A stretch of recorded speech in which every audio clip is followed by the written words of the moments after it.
ನಮಸ್ಕಾರ ಸ್ನೇಹಿತರೆ, hedging star YouTube ಚಾನಲ್ಗೆ ಸ್ವಾಗತ. ಟ್ರೇಡಿಂಗ್ ಸೈಕಾಲಜಿಯ ಎಪಿಸೋಡ್ 7 ಬಗ್ಗೆ ನೋಡೋಣ ಬನ್ನಿ. Trading is a thinking man's game. ಸಿಕ್ಕಾಪಟ್ಟೆ ಬುದ್ಧಿವಂತರಾಗಿರಬೇಕು ಟ್ರೇಡ್ ಮಾಡಬೇಕಾದ್ರೆ, ಅಥವಾ ಸಿಕ್ಕಾಪಟ್ಟೆ ಯೋಚನೆ ಮಾಡಿ ಕರೆಕ್ಟ್ ಆಪರ್ಚುನಿಟಿ ಹುಡುಕಿ ಕರೆಕ್ಟಾಗಿ ಹಾಕಬೇಕು.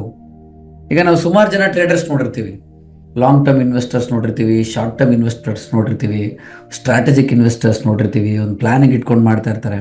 ಆದರೆ ಪ್ರತಿಯೊಬ್ಬರಲ್ಲೂ ಕೂಡ ಅವ್ರದ್ದೇ ಆದಂಥ ಪ್ರಾಫಿಟ್ಸು ಕಾಣಿಸ್ಕೋತೀವಿ, ಅವ್ರದ್ದೇ ಆದಂಥ ಲಾಸಸ್ಸು ಕಾಣಿಸ್ಕೋತೀವಿ ಅಲ್ವಾ. ಅಂದರೆ ಇಲ್ಲಿ ನಾವು ಏನು ಮಾಡಬೇಕು ಅಂದರೆ, ಅದರಲ್ಲೂ ಕೂಡ ಸುಮಾರು ಒಂದು 1000 ಜನ ಟ್ರೇಡರ್ಸ್ ನಾನು ಅಬ್ಸರ್ವ್ ಮಾಡಿದ್ದೀನಿ. ಪ್ರತಿಯೊಬ್ಬರು ಕೂಡ ಒಂದು ಪರ್ಫೆಕ್ಟ್ ಟ್ರೇಡಿಂಗ್ ಸಿಸ್ಟಮ್ ಹಿಂದೆ ಹೊರಟೋಗ್ತಾರೆ. ಎಷ್ಟೊಂದು ಜನ ಒಂದು ಮೂವಿಂಗ್ ಆ್ಯಾವ್ರೇಜಸ್ ಅದರದ್ದೇ ಒಂದು ಕಾಂಬಿನೇಷನ್ಸ್ ಚೂಸ್ ಮಾಡಿಬಿಟ್ಟು ಅದರಿಂದ ಅಡ್ವಾನ್ಸ್ ಹೋಗ್ತಾನೆ ಹೊರತು ಅವರು ಏನು ಮಾಡ್ತಾರೆ ಅಂದರೆ, ಅದೇ ಒಂದು ಬೇಸಿಕ್ ಮೂವಿಂಗ್ ಆ್ಯಾವ್ರೇಜ್ನ ಅದನ್ನು ಮಾತ್ರ ಕರೆಕ್ಟಾಗಿ ನಾವು ಸಿಸ್ಟಮ್ ಫಾಲೋ ಮಾಡ್ಕೊಂಡು ಹೋಗ್ತಾ ಇದ್ದಿದ್ರೆ ನಮಗೆ ಡೆಫಿನೆಟ್ಲಿ ಪ್ರಾಫಿಟ್ ಬಂದಿರೋದು ಅಂತ ಅವ್ರಿಗೆ ತಲೆಗೆ ಹೋಗೋದಿಲ್ಲ. ಸೊ ಪ್ರಾಬ್ಲಮ್ ಏನು ಅಂದರೆ, ಇಲ್ಲಿ ಹೇಳ್ದಂಗೆ problem is with continuous in search of a perfect trading system. ಏನದು ಪರ್ಫೆಕ್ಟ್ ಟ್ರೇಡಿಂಗ್ ಸಿಸ್ಟಮ್ ಅಂದರೆ ಏನು? ಕೆಲವೊಂದು ಸ್ಟ್ರಾಟಜೀಸು ಮಾರ್ಕೆಟು ಟ್ರೆಂಡಿಂಗಲ್ಲಿದ್ದಾಗ ವರ್ಕ್ ಆಗುತ್ತೆ, ಕೆಲವೊಂದು ಸ್ಟ್ರಾಟಜೀಸು ಮಾರ್ಕೆಟು ರೇಂಜಲ್ಲಿದ್ದಾಗ ವರ್ಕ್ ಆಗುತ್ತೆ.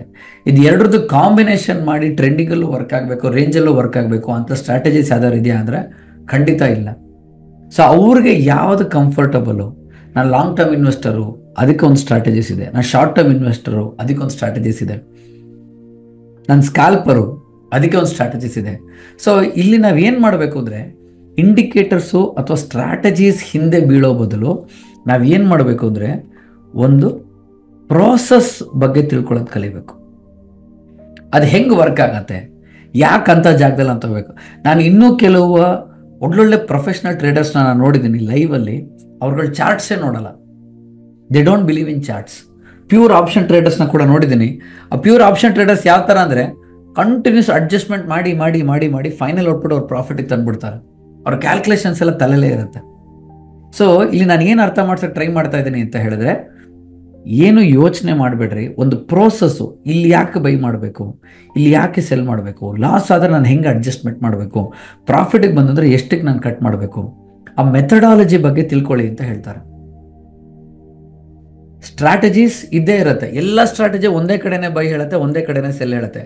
ಆದರೆ ಆ ಪ್ರಾಸೆಸ್ ಮತ್ತು ಆ ಮೆಥಡಾಲಜಿ ಇದೆಯಲ್ಲ, that is what will make A professional trader. So ಈಗ ಏನಾಗುತ್ತೆ ಅಂದರೆ, ಯಾರೋ ಒಬ್ಬರು ಒಂದು ಒಳ್ಳೆ ಟ್ರಸ್ಟೆಡ್ ಗುರುನ ಚೂಸ್ ಮಾಡ್ಕೊಳ್ಳಿ ಅಂತ ಹೇಳ್ತಾರೆ. It could be any one. ಈಗ ನೀವು ಮಾರ್ಕೆಟಲ್ಲಿ ಹೋದರೆ ಎಷ್ಟೊಂದು ಜನ ಅವ್ರವ್ರ ಸ್ಟ್ರಾಟಜೀಸು ಮತ್ತು ಅವರ ಇದನ್ನು ಫಾಲೋ ಮಾಡಿ ಸಿಕ್ಕಾಪಟ್ಟೆ ರಿಟರ್ನ್ಸ್ ತೋರಿಸಿದ್ದಾರೆ. ಅಂಥ ಪರ್ಫೆಕ್ಟ್ ಗುರು ನಿಮಗೆ ಇವನು ಅಪ್ಲಿಕಬಲ್, ಇವನು ಹೇಳೋದು ಮತ್ತು ನನ್ನ ಮೈಂಡ್ಸಲ್ಲಿ ಇರೋದು ಸಿಂಕ್ ಆಗುತ್ತೆ ಅಂತ ನಿಮ್ಗೆ ಅನಿಸುತ್ತೆ. ಅಂಥ ಗುರುಗಳನ್ನ ಫಸ್ಟು ಚೂಸ್ ಮಾಡ್ಕೊಳ್ಳಿ. ಅವರು ಸ್ಟ್ರಾಟಜಿ ಇಂಡಿಕೇಟರ್ ಏನು ಯೂಸ್ ಮಾಡ್ತಾರೆ ಅದ್ರ ಬಗ್ಗೆ ತಿಳ್ಕೊಬೇಡಿ. ಸರ್ ನೀವು ಏನು ಇಂಡಿಕೇಟರ್ ಯೂಸ್ ಮಾಡ್ತೀರಾ, ನೀವು ಏನು ಅನಾಲಿಸಿಸ್ ಯೂಸ್ ಮಾಡ್ತೀರಾ, ನಮ್ಗದು ಬೇಕಾಗಿಲ್ಲ. ಆದರೆ ನೀವು ಹೆಂಗೆ ನಿಮ್ಮ ದುಡ್ಡನ್ನ ಕಾಪಾಡ್ಕೋತೀರಾ, ಯಾವ ಟೈಮಲ್ಲಿ ನೀವು ಎಂಟ್ರ್ ಆಗ್ತೀರಾ, ಲಾಸ್ ಆದರೆ ನೀವು ಅದನ್ನು ಹೆಂಗೆ ಕಂಟ್ರೋಲ್ ಮಾಡ್ತೀರಾ, ಪ್ರಾಫಿಟ್ ಆದರೆ ಎಲ್ಲಿ ಎಕ್ಸಿಟ್ ಆಗ್ತೀರಾ, ಆ ಮೆಥಡಾಲಜಿನ ತಿಳ್ಕೊಳ್ಳಿ ಅಂತ ಹೇಳ್ತಾರೆ. ಒಂದು ಸತಿ ಆ ಮೆಥಡಾಲಜಿ ತಿಳ್ಕೊಂಡ್ಬಿಟ್ರೆ ನೀವೇನಾಗುತ್ತೆ, ಅಷ್ಟು ದುಡ್ಡನ್ನು ಒಂದೇ ಕಡೆ ಡಿಪ್ಲಾಯ್ ಮಾಡೋದಿಲ್ಲ. ಆದರೆ ಎಷ್ಟೊಂದು ಸತಿ ಏನು ಮಾಡ್ತೀವಿ, ಇವರು ಪ್ರಾಫಿಟ್ ಕೊಡ್ತಾರೆ, ಇವ್ರು ಲಾಸ್ ಮಾಡ್ತಾರೆ, ಇವ್ರು ಪ್ರಾಫಿಟ್ ಕೊಡ್ತಾರೆ, ಇವ್ರು ಲಾಸ್ ಮಾಡ್ತಾರೆ ಅಂತೇಳಿ ಗುರುವಿಂದ ಗುರು ನಾವು ಅಪ್ಡೇಟ್ ಆಗ್ತಾನೆ ಇರ್ತೀವಿ. ಇದೊಂದು ಕ್ಲಾಸ್ ಆಯಿತು, ಅದಾದಮೇಲೆ ಇನ್ನೊಂದು ಇನ್ಸ್ಟಿಟ್ಯೂಷನ್ಗೆ ಹೋಗ್ತೀವಿ, ಅಲ್ಲೊಂದು ಅಪ್ಗ್ರೇಡೇಷನ್ ಮಾಡ್ಕೋತೀವಿ, ಅಲ್ಲಿಂದ ಇನ್ನೊಂದು ಇನ್ಸ್ಟಿಟ್ಯೂಷನ್ಗೆ ಹೋಗ್ತೀವಿ, ಅಲ್ಲೊಂದು ಅಪ್ಗ್ರೇಡೇಷನ್ ಮಾಡ್ಕೋತೀವಿ. ಅಪ್ಗ್ರೇಡ್ ಸಿಸ್ಟಮ್ ಮಾಡ್ತಾ ಇರುತ್ತೆ, ಸ್ಟ್ರಾಟಜೀಸು ಆಗ್ತಾ ಇರುತ್ತೆ. ಆದರೆ ನಮ್ಮ ಮೈಂಡು ಆ ಪ್ರೋಸೆಸ್ನ ತಿಳ್ಕೊಳ್ಳೋ ಬದಲು ಆ ಇಂಡಿಕೇಟರ್ ಹಿಂದೆ ಬಿದ್ದೋಗ್ತೀವಿ. That is when we lose money. So secret ಬಂದ್ಬಿಟ್ಟು ಇಂಡಿಕೇಟರ್ ಮೇಲಲ್ಲ, ಆ ಪ್ರೋಸೆಸ್ ಮೇಲೆ ಅಂತ ಹೇಳ್ತಾರೆ. ಸೊ ಗಿವ್ ಅಪ್ ಮಾಡಕ್ಕೆ ಹೋಗ್ಬೇಡ್ರಿ. ಆ್ಯಂಡ್ ಪ್ರತಿಯೊಂದು ಸಾಫ್ಟ್ವೇರು ಕೂಡ ನಾನು ಸುಮಾರು ವಿಡಿಯೋಸ್ ಎಷ್ಟೊಂದು ಕಡೆ ನೋಡಿದ್ದೀನಿ. ಅವ್ರು ಏನು ಹೇಳ್ತಾರೆ ಅಂದರೆ, ಒಂದೇ ಸಾಲಿಡ್ ಪಾಯಿಂಟ್ ಹೇಳ್ತಾರೆ, ಪ್ರತಿ ವರ್ಷ ಅದನ್ನು ಬ್ಯಾಕ್ ಟೆಸ್ಟ್ ಮಾಡಿ ಅಂತ ಹೇಳ್ತಾರೆ. ಯಾಕೆ, ಅವ್ರು ಒಂದು 30 ಇಯರ್ಸಲ್ಲಿ ಮಾರ್ಕೆಟು ಎಲ್ಲ ಥರ ಸೈಕಲ್ ಮೂವ್ಮೆಂಟ್ ಆಗೋಗ್ಬಿಟ್ಟಿರುತ್ತೆ. ಇಂಥ ಸಿನಾರಿಯಲ್ಲಿ ಹಿಂಗೆ ವರ್ಕ್ ಆಗುತ್ತೆ, ಅಂಥ ಸಿನಾರಿಯಲ್ಲಿ ಹಿಂಗೆ ವರ್ಕ್ ಆಗುತ್ತೆ. ಆ ಟೈಮಲ್ಲಿ ಈ ಇಂಡಿಕೇಟರ್ ವರ್ಕ್ ಆಗಲಿಲ್ಲ ಅಂದರೆ ನಾನು ಬೇರೆ ಏನು ಯೂಸ್ ಮಾಡ್ಬೋದಾಗಿತ್ತು.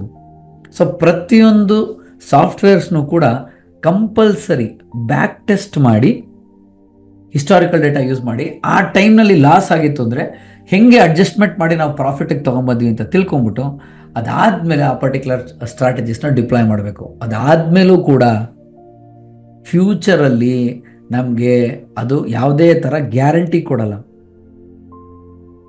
ಸಿಸ್ಟಮ್ದು ಲಾಜಿಕ್ ತೋರಿಸುತ್ತೆ. ಈ ಪ್ಯಾರಾಮೀಟರ್ಸ್ ಮ್ಯಾಚ್ ಆಯಿತು, ನಾನು ಎಂಟರ್ ಆದೆ, ನಂಗೆ ಪ್ರಾಫಿಟ್ ಬಂತು. ಈ ಪ್ಯಾರಾಮೀಟರ್ಸ್ ಮ್ಯಾಚ್ ಆಯಿತು, ನಂಗೆ ಲಾಸ್ ಆಯಿತು, ನಾನು ಎಕ್ಸಿಟ್ ಆದೆ. ಲಾಜಿಕ್ ಗೊತ್ತಾಗತ್ತೆ ಹೊರತು ಪಾಸ್ಟಲ್ಲಿ ವರ್ಕ್ ಆಗಿದೆ ಸರ್ ಫ್ಯೂಚರಲ್ಲೂ ವರ್ಕ್ ಆಗತ್ತಾ ಅಂತ ಕ್ವಶನ್ ಕೇಳಿದ್ರೆ 100% ಅದಕ್ಕೆ ಯಾರೂ ಗ್ಯಾರಂಟಿ ಕೊಡಲ್ಲ. ಸೊ ಟ್ರೇಡಿಂಗ್ ಅನ್ನೋದು ಡೆಫಿನೆಟ್ಲಿ ಥಿಂಕಿಂಗ್ ಮ್ಯಾನ್ ಗೇಮ್ ಅಲ್ಲ, ಲಾಜಿಕಲ್ ಗೇಮು. ಸ್ಟ್ರಾಟಜಿ ತಿಳ್ಕೋಬೇಕು, ಅದು ಯಾವ ಪ್ರೋಸೆಸ್ನಲ್ಲಿ ವರ್ಕ್ ಆಗುತ್ತೆ, ಅದು ಏನಕ್ಕೋಸ್ಕರ ಅಂಥ ಜಾಗದಲ್ಲಿ ಬೈ ಮಾಡುತ್ತೆ, ಅದು ಏನಕ್ಕೋಸ್ಕರ ಅಂಥ ಜಾಗದಲ್ಲಿ ಸೆಲ್ ಮಾಡುತ್ತೆ. ಆ ಪ್ರೋಸೆಸ್ನ ನಾವು ತಿಳ್ಕೊಂಬಿಟ್ರೆ we can become a professional trader. ಇದು ಒಂದು ಪಾಯಿಂಟ್ ಹೇಳ್ತಾರೆ. ನೆಕ್ಸ್ಟ್ ಹೋಗ್ತಾ ಹೋಗ್ತಾ ಇದನ್ನು ರಿಯಲ್ ಟೈಮ್ ಟೆಸ್ಟಿಂಗಲ್ಲೂ ಮಾಡ್ತಾರೆ. ಅಂದರೆ ಒಂದು ಚಿಕ್ಕ ಕ್ಯಾಪಿಟಲ್ ಹಾಕ್ಕೊಡ್ರಿ. ಈಗ ಸದ್ಯಕ್ಕೆ ವರ್ಚುವಲ್ ಟ್ರೇಡಿಂಗ್ ಅಂತ ಬಂದ್ಬಿಟ್ಟಿದೆ, ಸುಮಾರು ಆ್ಯಪ್ಗಳು ಕೂಡ ಬಂದಿದೆ ವರ್ಚುವಲ್ ಟ್ರೇಡಿಂಗಿಗೆ. ಈ ಸದ್ಯಕ್ಕೆ ಸೆನ್ಸಿಬಲ್ ಅಂತ ಯೂಸ್ ಮಾಡ್ತಾರೆ, ಕೆಲವರು ಆಬ್ಸ್ಟ್ರಾ ಡಿಫೈನ್ ಎಡ್ಜ್ ಅಂತ ಯೂಸ್ ಮಾಡ್ತಾರೆ. ಅಲ್ಲಿ ನಮಗೆ ಕಾನ್ಸೆಪ್ಟ್ಸ್ ಗೊತ್ತಾಗತ್ತೆ, ಆದರೆ ರಿಯಲ್ ಲೈಫಲ್ಲಿ ಮಾತ್ರ ನಾವು ಎಮೋಷನ್ಸ್ನ ಹೇಗೆ ಕಂಟ್ರೋಲ್ ಮಾಡೋದು ಅಂತ ಗೊತ್ತಾಗತ್ತೆ. ಲರ್ನ್ ಟು ಕಂಟ್ರೋಲ್ ಎಮೋಷನ್ಸ್, ಇದು ಒಂದೇ ನಮಗೆ ಬೇಕಾಗಿರೋದು. ಇದ್ರದ್ದು ಟ್ರೈನಿಂಗ್ ಯಾರು ಕೊಟ್ಟರು ಅಂದರೆ ಅವ್ರಿಗೆ ನೀವು 50,000 ಕೊಟ್ಟರು ಏನೂ ಪ್ರಾಬ್ಲಮ್ ಇಲ್ಲ. ಯಾಕೆಂದರೆ ಅವನ ಸ್ಟ್ರಾಟಜಿ ಹೇಳ್ಕೊಡ್ತಾ ಇಲ್ಲ, ಅವನ ಪ್ರೋಸೆಸ್ನ ಹೇಳ್ಕೊಡ್ತಾ ಇದ್ದಾನೆ. ಯಾವಾಗ ನೀವು ತಡ್ಕೊಂಡು ಕೂತಿರ್ಬೇಕು, ಯಾವಾಗ ನೀವು ಸುಮ್ಮನಿರೋ ಸ್ಟ್ರಾಟಜಿನ ಯೂಸ್ ಮಾಡಬೇಕು, ಯಾವಾಗ ನೀವು ಡಿಪ್ಲಾಯ್ ಮಾಡಬೇಕು, ಯಾವಾಗ ನೀವು ರಿಸ್ಕ್ ತಗೋಬೇಕು, ಪ್ರತಿಯೊಂದನ್ನು ಹೇಳ್ತಾರೆ. ಸೊ ಇಲ್ಲಿ ನಮಗೆ ಬೇಕಾಗಿರೋದು ಏನಂದರೆ ಒಂದು ಸತಿ ಆ ಪರ್ಟಿಕ್ಯುಲರ್ ಸ್ಟ್ರಾಟಜೀಸ್ನ ಕಂಪ್ಲೀಟಾಗಿ ಬ್ಯಾಕ್ ಟೆಸ್ಟ್ ಮಾಡಿಬಿಟ್ರಿ ಅಂದರೆ ಅದನ್ನು ಲೈವ್ ಅಕೌಂಟಿಗೆ ಹಾಕಿದ್ಮೇಲೆ ಮತ್ತೆ ಅದ್ರ ಮೇಲೆ ಸೆಕೆಂಡ್ ಥಾಟೇ ಬರೋಂಗಿಲ್ಲ, ಡೌಟೇ ಬರೋಂಗಿಲ್ಲ. ಸರ್ ಇಲ್ಲಿ ಪ್ಯಾರಾಮೀಟರ್ಸ್ ಎಲ್ಲ ಬೈ ಹೇಳ್ತಾ ಇದೆ, ಊಟ ಹೊಡೆದು ಬಿಟ್ರೆ ಅಂತ ಡೌಟೇ ಬರೋಂಗಿಲ್ಲ. ಕಾನ್ಫಿಡೆನ್ಸ್ ಬರೋ ತನಕ ನೀವು ಅದನ್ನು ಲೈವ್ ಅಕೌಂಟಿಗೆ ಡಿಪ್ಲಾಯ್ ಮಾಡಿಬಿಟ್ರೆ, ಬ್ಯಾಕ್ ಟೆಸ್ಟ್ ಮಾಡ್ತಾನೆ ಇರ್ರಿ, 100 ಟೈಮ್ಸ್ ಮಾಡಿ, 6 ತಿಂಗಳು ಮಾಡಿ, ತೊಂದರೆ ಇಲ್ಲ. ಆದರೆ ಒಂದು ಸತಿ ರಿಯಲ್ ಲೈಫ್ ಮಾರ್ಕೆಟಿಗೆ ಬಂದ್ಬಿಡ್ತಾ ಯು ಶುಡ್ ನಾಟ್ ಡೌಟ್ ಅಥವಾ ಸೆಕೆಂಡ್ ಥಾಟ್ ಬರಲೇಬಾರ್ದು. ಅದು ಇನ್ನೊಂದು ಏನು ಮಾಡ್ತೀವಿ ಅಂದರೆ ಲೂಸಿಂಗ್ ಸ್ಟ್ರೀಕ್ ಬಂದಾಗಲೇ ನಾವು ಅದ್ರ ಬಗ್ಗೆ ಡೌಟ್ ಪಡ್ತೀವಿ. ಆ ಕೆಲಸ ಮಾಡಬಾರ್ದು ಅಂತ ಹೇಳ್ತಾರೆ. ಯಾವಾಗ ಡೌಟ್ ಪಡಬೇಕು? ಅಕಸ್ಮಾತ್ ಕಂಟಿನ್ಯೂಸ್ಲಿ ಮಾರ್ಕೆಟ್ದು ಸೆಂಟಿಮೆಂಟ್ಸ್ ಚೇಂಜ್ ಆಗಿದೆ, ಸಿನಾರಿಯೋಸ್ ಚೇಂಜ್ ಆಗಿದೆ ಅಂದಾಗ ನಮ್ಮ ಸ್ಟ್ರಾಟಜಿನ ಅಪ್ಗ್ರೇಡ್ ಮಾಡ್ಕೋಬೇಕು. ಅದಕ್ಕೆ ನಾನು ಹೇಳಿದ್ದು ಪ್ರೋಸೆಸ್ ಬಗ್ಗೆ ತಿಳ್ಕೊಳ್ಳಿ ಅಂತ. ಅದಾದಮೇಲೆ ಪೋಸ್ಟ್ ಟ್ರೇಡಿಂಗ್ ಅನಾಲಿಸಿಸ್, ಅಲ್ಲಿ ನಾವು ಏನು ಮಾಡ್ತೀವಿ ಪೋಸ್ಟ್ ಮಾರ್ಕೆಟ್ ಅನಾಲಿಸಿಸ್, ನಾನು ಅದರಲ್ಲೂ ಹೇಳಿದ್ದೆ, it is only for self improvement. ಇಂಥ ತಪ್ಪು ಮಾಡಿದ್ದೆ, ಏನಕ್ಕೋಸ್ಕರ ನಾನು ಹಿಂಗೆ ಅನ್ಕೊಂಬಿಟ್ಟಿದ್ದೆ, ಆದರೆ ಮಾರ್ಕೆಟಲ್ಲಿ ಅದರ ಅಪ್ಡೇಟ್ ಆಗೋಗ್ಬಿಟ್ಟಿದೆ. ಈ ಪ್ಯಾಟರ್ನ್ ಬಂದ ತಕ್ಷಣ ನಾನು ಬೈ ಮಾಡಬೇಕು ಅಂತ ನನಗೆ ಎಲ್ಲ ಹೇಳಿದರು, ಅದೇ ಥರ ನಾನು ಬೈ ಮಾಡಿದ್ದೆ. ಅನ್ಫಾರ್ಚುನೇಟ್ಲಿ ಸ್ಟಾಪ್ ಲಾಸ್ ಹಂಟಿಂಗ್ ಆಯಿತು. ಮಾರ್ಕೆಟ್ ಏನಾದ್ರು ಅಪ್ಗ್ರೇಡ್ ಆಗಿದೆಯಾ? ಸೊ ಈ ಸೆಲ್ಫ್ ಇಂಪ್ರೂವ್ಮೆಂಟ್ಗೋಸ್ಕರನೇ ನಾವು ಪೋಸ್ಟ್ ಮಾರ್ಕೆಟ್ ಅನಾಲಿಸಿಸ್ ಮಾಡೋದು. ಈ ಸೆಲ್ಫ್ ಇಂಪ್ರೂವ್ಮೆಂಟ್ ಆದಮೇಲೆ ಅಕಸ್ಮಾತ್ ಸಿಸ್ಟಮ್ ಚೇಂಜ್ ಮಾಡಬೇಕು ಅಂತ ಅನ್ಸುತ್ತಾ, ಸಿಸ್ಟಮ್ ಚೇಂಜ್ ಮಾಡಿರಿ, ಆದರೆ do not change your process. Follow ಮಾಡ್ತೀನಿ ಅನ್ನೋ ಕಮಿಟ್ಮೆಂಟ್ ಏನಿದಿಲ್ಲ ಅದನ್ನು ನೀವು ಚೇಂಜ್ ಮಾಡಿಬಿಡ್ರಿ, ಸಿಸ್ಟಮ್ನ ಚೇಂಜ್ ಮಾಡಿ, ತೊಂದರೆ ಇಲ್ಲ. ಅಂದರೆ ಗಾಡಿ ಓಡಿಸೋಕೆ ಒಂದು ರೂಲ್ಸ್ ಆ್ಯಂಡ್ ರೆಗ್ಯುಲೇಷನ್ಸ್ ಇರುತ್ತೆ, ಅದನ್ನು ಫಾಲೋ ಮಾಡಲೇಬೇಕು, ಆವಾಗಲೇ ಗಾಡಿ ಬ್ಯಾಲೆನ್ಸ್ ಆಗುತ್ತೆ. ಗಾಡಿನ ಚೇಂಜ್ ಮಾಡಿಬಿಟ್ಟು, ಈ ಗಾಡಿ ಮೈಲೇಜ್ ಕೊಡ್ತಲ್ಲ, ತೆಗೆದುಬಿಟ್ಟು ಇನ್ನೊಂದು ಗಾಡಿ ಇಟ್ಕೊಳ್ಳಿ, ತೊಂದರೆ ಇಲ್ಲ. ಆ್ಯಂಡ್ ಫೈನಲಿ ಅವನು ಅದರಲ್ಲೂ ಹೇಳ್ತಾರೆ ನೋಡ್ರಿ, judge your systems performance over N extended period. ಅಂದರೆ ಆಲ್ಮೋಸ್ಟ್ ನೀವು ಅದನ್ನು 5 years 10 years 15 years back test ಮಾಡಬೇಕು. ಈ ಸಣ್ಣ ಪುಟ್ಟ ಸಿನಾರಿಯೋಲಿ ಸರ್ ಇವತ್ತು ಯಾರೋ ಒಬ್ರು ಸಿಕ್ಕಾಪಟ್ಟೆ ಹಾಕಿದ್ರು ಸರ್, ಹಂಗೆ 50,000 ಹಾಕಿದ್ರು 1 ಕೋಟಿ ಬಂದ್ಬಿಡ್ತು, 30,000 ಡೈಲಿ ಪ್ರಾಫಿಟ್ ಮಾಡ್ತಾ ಇದ್ರಂತೆ ಸರ್. ಈ ಸಣ್ಣ ಪುಟ್ಟ ಶಾರ್ಟ್ ಟರ್ಮ್ ರಿಸಲ್ಟ್ಸಿಂದ ಏನೂ ಆಗಬೇಕಾಗಿಲ್ಲ. ಸೊ ಇದರಲ್ಲಿ ಏನು ನಾವು ಅರ್ಥ ಮಾಡ್ಕೋಬೇಕಾಗಿರೋದು, ಒಂದು ಸ್ಟ್ರಾಟಜಿನ ಚೂಸ್ ಮಾಡಬೇಕಾದ್ರೆ 1000 ಸತಿ ಬ್ಯಾಕ್ ಟೆಸ್ಟ್ ಮಾಡಿರಿ. ಬ್ಯಾಕ್ ಟೆಸ್ಟ್ ಮಾಡಿ ಇದು ನನಗೆ ಬೆಸ್ಟ್ ಸಿಸ್ಟಮ್ ಅಂತ ಗೊತ್ತಾಗೋಯ್ತು ಅಂದರೆ ಅದನ್ನು ಡಿಪ್ಲಾಯ್ ಮಾಡಿದ್ಮೇಲೆ ಸೆಕೆಂಡ್ ಟೈಮ್ ಮತ್ತೆ ಥಿಂಕೇ ಮಾಡಬಾರ್ದು, ಬ್ಲೈಂಡಾಗಿ ಅದೇನು ಹೇಳುತ್ತೆ ಕೇಳ್ಕೊಂಡು ಹೋಗ್ಬೇಕು. ಈ ಪ್ರೋಸೆಸ್ನ ನಾವು ತಿಳ್ಕೊಬೇಕು. ಇದಾದಮೇಲೆ ಫೈನಲಿ ನಾವು ಎಲ್ಲಿ ನಾವು ನೋಡಬೇಕಾಗಿರೋದು ಅಂದರೆ ಮೆಂಟಲ್ ಡಿಸಿಪ್ಲಿನ್.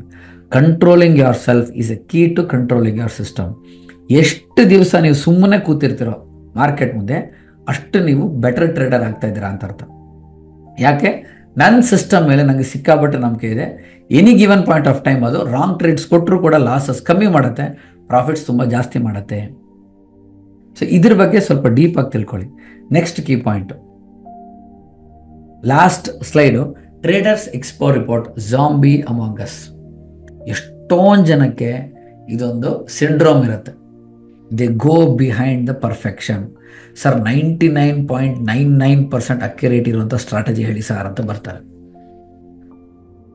ಇದು ಕಂಪ್ಲೀಟ್ಲಿ ಮೈಂಡ್ ಗೇಮ್ ಅಂತ ಅವ್ರಿಗೆ ಗೊತ್ತೇ ಇರಲ್ಲ. ಅವ್ರಿಗೆ ಪ್ಲೇ ಸ್ಟೋರ್ಸ್ನಲ್ಲಿ CA ದಯಾನಂದ್ ಬಂಗಾಳಿ ಆ್ಯಪ್ನ ಡೌನ್ಲೋಡ್ ಮಾಡ್ಕೊಳ್ಳಿ. ಅದರಲ್ಲಿ ಕಂಪ್ಲೀಟ್ ಫುಲ್ ಸ್ಟಾಪ್ ಕೋರ್ಸ್ ಒಂದು ಇಂಗ್ಲೀಷ್ನಲ್ಲಿ ಮತ್ತು ಒಂದು ಕನ್ನಡದಲ್ಲಿದೆ. ಇದನ್ನು ಡೌನ್ಲೋಡ್ ಮಾಡ್ಕೊಳ್ಳಿ. ಇನ್ನು ಮುಂದಿನ ಮಾಹಿತಿಗಾಗಿ ಆಫೀಸ್ ಫೋನ್ ನಂಬರ್ಗೆ ಒಂದ್ಸತಿ ಡಯಲ್ ಮಾಡಿಬಿಟ್ಟು ಮಿಕ್ಕಿ ಡೀಟೇಲ್ಸ್ ಬಗ್ಗೆ ವಿವರ ತಿಳ್ಕೊಳ್ಳಿ. ಸೊ ಪರ್ಫೆಕ್ಟ್ ಟ್ರೇಡಿಂಗ್ ಸಿಸ್ಟಮ್ ಸಿಗಲ್ಲ, ಅವ್ನು ಕಳಿಯೋದು ಬಿಡಲ್ಲ. ಸೊ ಆ್ಯಂಡ್ ಇನ್ನೊಂದೇನೆಂದರೆ ಈ ಟ್ರೇಡರ್ಸ್ ಎಕ್ಸ್ಪೋನ್ಸಲ್ಲಿ 2-3 ಕಡೆ ಆಗುತ್ತೆ. ಅಂಥ ಟೈಮ್ನಲ್ಲಿ ಎಷ್ಟೊಂದು ಕಡೆ ಅವ್ರು ಏನು ಮಾಡ್ತಾರೆ, ಸ್ಟ್ರಾಟಜೀಸ್ ಬಗ್ಗೆ ಅಥವಾ ರಿಟರ್ನ್ಸ್ ಬಗ್ಗೆ ಫೋಕಸ್ ಮಾಡ್ತಾರೆ ಹೊರತು 1-2 ಸ್ಟಾಲ್ ಅಷ್ಟೇ ಇರುತ್ತೆ ಸೈಕಾಲಜಿ ಬಗ್ಗೆ ಫೋಕಸ್ ಮಾಡೋದು. ಸೊ ಗುರುಗಳ ಹತ್ರ ಮಾತಾಡ್ರಿ, ಟ್ರೇಡರ್ಸ್ ಗುರುಗಳ ಹತ್ರ ಮಾತಾಡ್ರಿ, ಅವ್ರು ಎಲ್ಲರೂ ಏನು ಹೇಳ್ತಾರೆ, ಸ್ಟ್ರಾಟಜಿ ಫಾಲೋ ಮಾಡು, ಸಿಸ್ಟಮ್ ಫಾಲೋ ಮಾಡು ಅಂತ ಹೇಳ್ತು ಸೈಕಾಲಜಿ ಬಗ್ಗೆ ಫೋಕಸ್ ಮಾಡಿರಿ, ಸೆಲ್ಫ್ ಡೆವಲಪ್ಮೆಂಟ್ ಬಗ್ಗೆ ಫೋಕಸ್ ಮಾಡಿರಿ. ನಿಮ್ಮನ್ನು ನೀವೇ ಕ್ವಶನ್ ಮಾಡ್ಕೊಳ್ಳಿ, ಎಲ್ಲಿ ತಪ್ಪು ಮಾಡ್ತಾ ಇದ್ದೀನ ಅದ್ರ ಬಗ್ಗೆ ಯಾರೂ ಹೇಳಲ್ಲ, ತುಂಬ ಕಮ್ಮಿ ಗುರುಗಳು ಹೇಳೋದು. So successful traders and gurus emphasize the importance of mental aspect. ಆ 3% ಕ್ಯಾಟಗರಿ ಜನರ ಹತ್ರ ಹೋಗಿ ಮಾತಾಡಿ ನೋಡ್ರಿ, ಅವ್ರು ಏನು ಹೇಳ್ತಾರೆ ಅಂದರೆ ಆ ಸೀಕ್ರೆಟು, ನಾನು ಒಂದು ಸಿಸ್ಟಮ್ನ ಪಕ್ಕ ಮಾಡಿಕೊಂಡೆ, ಆ ಸಿಸ್ಟಮ್ ಬ್ಲೈಂಡಾಗಿ ಫಾಲೋ ಮಾಡ್ತೀನಿ, ನಾನು ಕ್ರಾಸ್ ಕ್ವಶನ್ ಮಾಡೋದಿಲ್ಲ. ಇದನ್ನೇ ನಾವು ಫಾಲೋ ಮಾಡಬೇಕಾಗಿರೋದು. So 113 booths, only 1.5 dealt with mental aspect of trading. The vast majority focused on system data driven information. Last 10 years ಈ ಥರ ಔಟ್ಪುಟ್ ಕೊಟ್ಟಿತ್ತು, ಲಾಸ್ಟ್ 15 years ಈ ಥರ ಔಟ್ಪುಟ್ ಕೊಟ್ಟಿತ್ತು. ಇವಾಗ ಲಾಸ್ಟ್ 1 year ಟೆಸ್ಟ್ ಮಾಡ್ತಾ ಇದ್ದೀವಿ ಸರ್, ಪ್ರಾಫಿಟಬಲ್ ಟ್ರೇಡ್ಸು ಏನು ಪ್ರಯೋಜನ ಇಲ್ಲ. ಯಾಕೆ, ಆ ಸಿಸ್ಟಮು ಫ್ಯೂಚರಲ್ಲಿ ಔಟ್ಡೇಟ್ ಆಗೋ ಸಾಧ್ಯತೆಗಳು ತುಂಬ ಇದೆ. ಯಾಕೆ, ಅದರಿಂದ ಕೌಂಟರ್ ಟ್ರೇಡರ್ಸ್ ಬಂದ್ಬಿಡ್ತಾರೆ. ನಾವು ಫೋಕಸ್ ಮಾಡಬೇಕಾಗಿರೋದು ಯಾವುದ್ರ ಮೇಲೆ, ನಮ್ಮ ಮೆಂಟಲ್ ಅಬಿಲಿಟಿ ಮತ್ತು ಮೆಂಟಲ್ ಸ್ಕಿಲ್ಸ್ ಮೇಲೆ. ಸೊ ಈ ಮೆಂಟಲ್ ಟ್ರೈನಿಂಗ್ ಅಂತ ಏನಿದೆಯಲ್ಲ, ಅದನ್ನು ರೆಟಿಕ್ಯುಲರ್ ಫಾರ್ಮೇಷನ್ ಅಂತ ಹೇಳ್ತಾರೆ. ಅದು ನೆಕ್ಸ್ಟು ಫ್ಯೂಚರ್ ಸೀರೀಸಲ್ಲಿ ಬರುತ್ತೆ. ಯಾವ ರೀತಿ ನಾವು ನಮ್ಮ ಮೆಂಟಲ್ ಟ್ರೈನಿಂಗ್ ಮಾಡ್ಕೋಬೇಕು, ಒಂದು ಕಾನ್ಸೆಪ್ಟ್, ಒಂದು ಸ್ಟ್ರಾಟಜಿನ ಯಾವ ಥರ ಡೆವಲಪ್ ಮಾಡಬೇಕು, ಒಂದು ಪ್ರೋಸೆಸ್ನ ಯಾವ ಥರ ಡೆವಲಪ್ ಮಾಡಬೇಕು ಅನ್ನೋದು ಅನದರ್ 3-4 ವಿಡಿಯೋ ಸೀರೀಸಲ್ಲಿ ಹೇಳ್ತೀನಿ. ಡಿಸಿಪ್ಲಿನ್ ಅನ್ನೋದು ತುಂಬಾ ಇಂಪಾರ್ಟೆಂಟ್. ಪ್ರತಿಯೊಂದು ಸಿಸ್ಟಮ್ನು ತುಂಬ ಡೀಸೆಂಟ್ ಮಾಡುತ್ತೆ. So many traders keep searching for an external solution rather than looking inwards. ಅದೇ ಇಂಪಾರ್ಟೆಂಟ್. ಇಂಡಿಕೇಟರು, ಸಿಸ್ಟಮು, ಸ್ಟ್ರಾಟಜೀಸು ಪ್ರತಿಯೊಂದು ನಮಗೆ ಪ್ರಾಫಿಟಬಲ್ಲೇ. ಆದರೆ ನಾವೇನು ಮಾಡ್ತೀವಿ, ಅದನ್ನೇ ತಪ್ಪು ಅಂದ್ಬಿಡ್ತೀವಿ. ಅದನ್ನು ತಪ್ಪು ಅನ್ನೋ ಬದಲು ನಾನು ತಪ್ಪು ಮಾಡ್ತಾ ಇದ್ದೀನಿ, ತಪ್ಪಾಗಿರೋದು ಬಿಕಾಸ್ ಆಫ್ ಮೈ ಎಮೋಷನ್ಸ್ ಅಂತ ಯಾವಾಗ ನೀವು ಅಕ್ಸೆಪ್ಟ್ ಮಾಡ್ತೀರಾ, ಅಲ್ಲಿಂದ ನಿಮ್ಮದು ರಿಯಲ್ ಪ್ರೋಸೆಸ್ ಸ್ಟಾರ್ಟ್ ಆಗುತ್ತೆ. ಪರ್ಫೆಕ್ಟ್ ಸಿಸ್ಟಮ್ ಹಿಂದೆ ಹೋಗ್ಬಿಡಿ. ಒಂದು ಪರ್ಫೆಕ್ಟ್ ಸಿಸ್ಟಮ್ ಅಂದರೆ ಯಾವುದು, ಅಂದರೆ ನಿಮಗೆ ಯಾವುದು ಸೂಟಬಲ್ಲೋ ಅದು ನಿಮ್ಮ ಪರ್ಫೆಕ್ಟ್ ಸಿಸ್ಟಮು. ಮೆಂಟಲ್ ಡಿಸಿಪ್ಲಿನ್ ಹಿಂದೆ ಹೋಗಿ. Thank you very much. ಇದಾದಮೇಲೆ ಒಂದು ಫೈನಲ್ ಎಪಿಸೋಡ್ ಇದೆ. ಫೈನಲ್ ಎಪಿಸೋಡ್ನಲ್ಲಿ ನಾನು ನಿಮಗೆ ಅದರದ್ದು ಕಂಪ್ಲೀಟ್ ಸಮ್ಮರಿ ಹೇಳ್ತೀನಿ. ಓವರ್ ಆಲ್ ನಾವು ಏನು ಪಾಠ ಕಲ್ತೀವಿ ಅನ್ನೋದು ಒಂದು ಕಂಪ್ಲೀಟ್ ಸಮ್ಮರಿ ನಾನು ಕೊಡ್ತೀನಿ. Take care, all the best.